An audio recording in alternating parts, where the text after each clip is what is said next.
और यहाँ पर एलिस अपने कपड़े निकालना शुरू करती है। वो आदमी भी उसके पीछे पीछे जा रहा होता है। फिर हम देखते हैं कि उस घर के फ्लोर पर कोई कंप्लीट ब्लैक लिक्विड होता है जिसमें वो आदमी डूब रहा होता है और थोड़े भी बचने की कोशिश नहीं करता। इससे हमें समझ आता है कि वो हिप्नोटाइज है, पर एलिस उस लिक्विड में नहीं डूबती। जब वो आदमी पूरी तरह से डूब जाता है तब एलिस वापस वैन लेकर निकलती है अपना अगला शिकार ढूंढने। इस बार वो समंदर के किनारे पर जाती है। वहाँ पर उसे एक स्विमर मिलता है। एलिस उसको बात करके फंसाने का ट्राई करती है ताकि वो आदमी उसके साथ जाए, पर तभी एक औरत पानी में जाती है अपने डॉग को बचाने, जो कि डूब रहा होता है। पर पानी का बहाव ज्यादा होने के कारण वो औरत भी डूबने लगती है और उसे बचाने के लिए उसका पति भी पानी में कूदता है। ये सब देखकर स्विमर भी पानी में जाता है। वो सबसे पहले उस आदमी को बचाता है क्योंकि वो पास होता है, पर वो आदमी तब भी अपनी बीवी के लिए वापस पानी में कूदता है, पर वो कपल डूब कर मर जाता है। स्विमर बहुत एग्जॉस्ट हो जाता है और किनारे पर लेटा होता है। इसका फायदा उठाकर एलिस उसे पत्थर से मारती है और घसीट कर उसे वैन के अंदर ले जाती है। वहीं किनारे के साइड में एक छोटा बच्चा रो रहा होता है। ये बच्चा उसी कपल का होता है जो अभी डूब के मर चुका है, लेकिन एलिस उस पर ध्यान नहीं देती और इस स्विमर को गाड़ी में उसी अंधेरे घर में ले जाती है।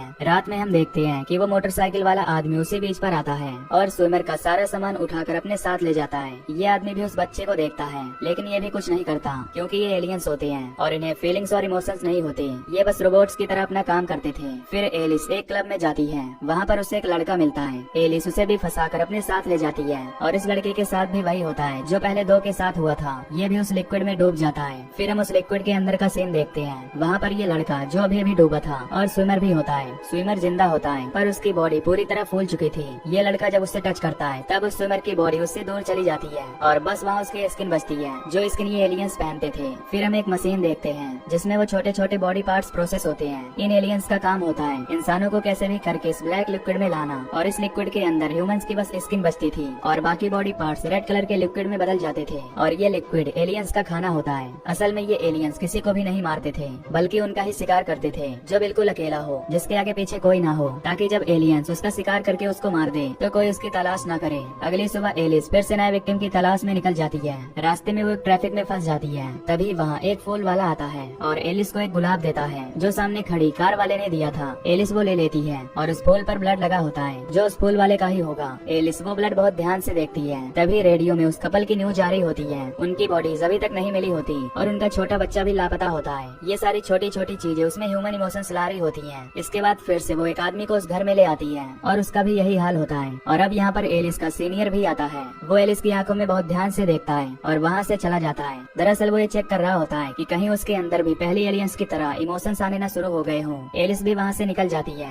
वो रास्ते पर वॉक कर रही होती है और लोगों को उनके इमोशंस बिहेवियर को ऑब्जर्व कर रही होती है। तभी अचानक उसका पैर स्लिप होता है तो लोग उसे हेल्प ऑफर करते हैं। ये सब देख के एलिस को अजीब लगा कि क्यों अननोन लोग किसी की हेल्प करते हैं। जो चीजें ह्यूमंस के लिए नॉर्मल होती हैं वो इन एलियंस के लिए अलग और शॉकिंग थी और एलिस के ऊपर इस इंसिडेंट का पॉजिटिव इफेक्ट हुआ था। फिर एलिस को एक और आदमी मिलता है जिसे वो लिफ्ट देती है। ये आदमी अब नॉर्मल होता है। उसका फेस बहुत ही अजीब था। एलिस उससे बात करती है। वो उसके दोस्तों और गर्लफ्रेंड के बारे में पूछती है तो वो आदमी बताता है कि उसकी न कोई दोस्त है और न ही कोई गर्लफ्रेंड। कोई उसके साथ बात नहीं करना चाहता क्योंकि वो अगली दिखता है। एलिस उसे भी लिक्विड वाले रूम में ले जाती है। इसके बाद हम देखते हैं कि एलिस अपने आप को बहुत ध्यान से देख रही होती है। तभी उसका ध्यान ग्लास विंडो की तरफ जाता है जहाँ एक मक्खी फंसी होती है और निकलने की कोशिश कर रही होती है। ये उसे भी ध्यान से देखती है और अब एलिस के अंदर ह्यूमन इमोशंस आना शुरू हो जाते हैं। एलिस सोचती है कि जो इंसान उस लिक्विड के अंदर फंसा है वो भी ऐसा ही फील करता होगा और वो अपने लाइफ को बदलने का डिसीजन ले लेती है। पहले तो वो उस आदमी को आजाद करती है जो अभी अभी लिक्विड में डूबा होता है। फिर वो गाड़ी लेकर निकल जाती है। वो काफी कंफ्यूज स्टेट में होती है कि उसे आगे क्या करना चाहिए। फिर एलिस एक टाउन में जाती है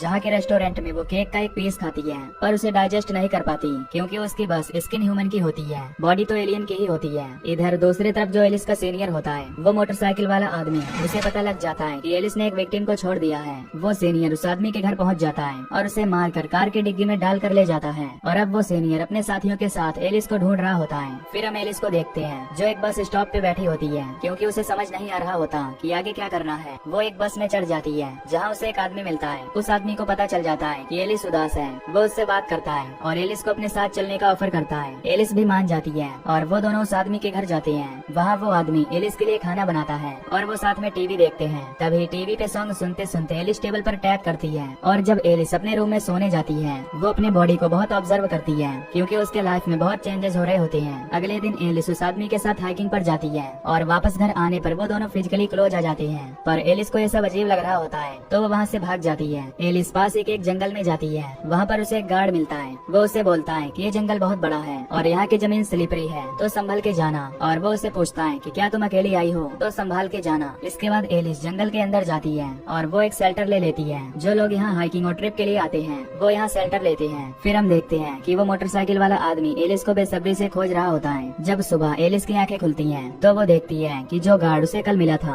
वो उसके सामने बैठा होता है और वो एलिस का रेप करने की कोशिश करता है। इससे एलिस डर के वहाँ से भागती है, पर वो उसे पकड़ लेता है और हाथापाई में एलिस की ह्यूमन स्किन डैमेज हो जाती है और वो अपने असली रूप में आने लगती है। एलिस के पूरे फेस की स्किन उसके हाथ में होती है और वो फेस अभी भी मूवमेंट कर रहा होता है और अंदर से पूरी काली आकृति निकलती है। ये देख के वो गार्ड समझ जाता है कि वो इंसान नहीं है, तो वो एलिस पे पेट्रोल डाल के उसे जला देता है और इस तरह ये एलियन मारी जाती है। फिर हमें दूर पहाड़ की चोटी पर वो मोटरसाइकिल वाला आदमी दिखता है जो समझ जाता है कि एलिस अब नहीं रही। इस मूवी की स्टोरी एलिस के अराउंड घूमती है जो कि एक एलियन होती है और वो बाइकर उसका सीनियर होता है। जब एलिस यहाँ आती है तो वो अर्थ पर सबसे पहले एक चींटी को देखती है और इसके बाद से उसमें थोड़ी थोड़ी इमोशंस डेवलप होने लगती हैं। पर एलिस का मिशन होता है कि इंसानों को मैनिपुलेट करके उस ब्लैक लिक्विड में डुबाना और मैक्सिमम विक्टिम्स मेल होते हैं, क्योंकि एलियंस को पता लग गया था कि मेल्स फंसाने के लिए इजी टारगेट होते हैं। पर जब एलिस उस मक्खी को तड़पते हुए देखती है तो उसका दिल पिघल जाता है और वो उसे नॉर्मल आदमी को भी छोड़ देती है। पर ये बात उसके सीनियर को पता लग जाती है और वो एलिस के पीछे पड़ जाता है और वो बहुत कंफ्यूज्ड और डरी हुई थी। एलिस अपने आप को चेंज करने की पूरी कोशिश करती है ताकि वो भी इंसानों जैसे इमोशंस फील कर सके। लास्ट में जब उस आदमी को पता लगता है कि एलिस इंसान नहीं है तो वो सीधा उसे जला देता है। यहाँ पर इंसान की एक सोच को दिखाया गया है कि वो हमेशा रूप ब्यूटी की तरफ अट्रैक्ट होते हैं, वो हर सुंदर चीज को पाना चाहते हैं।